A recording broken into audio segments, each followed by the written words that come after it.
والنهارده انا موجود في دانكن. فمن ضمن النماذج اللي هبقى بتكلم عنها في يعني ايه جلوكي، الفكره بتاعتها. اهلا بيك يا استاذ احمد. الفكره الجلوكي، يعني مثلا دانكن دونتس فتح في يعني فتح في اماكن كتيره. كان منها وعليكم السلام يا فندم.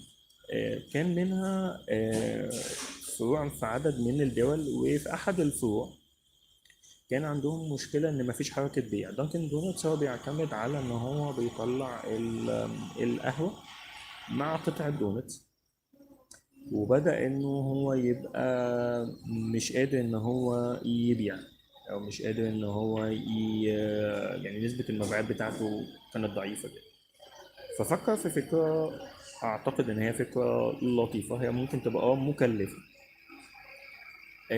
إن هو بدأ يحط زي معطرات جو بريحة الكافيين في، بدأ الأول إن هو يختار إن الفروع بتاعته، وعليكم السلام يا فندم.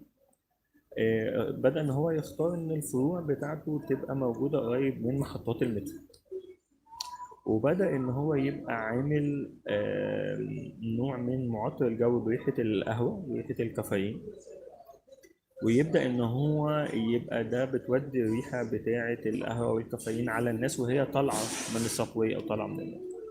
فبقت الناس ايه ده، الله، ده فيه ريحة قهوة. وبدأ ان هو من هذا الاساس بدأ ان هو يركز، وبدأت ان نسبة المبيعات تزيد.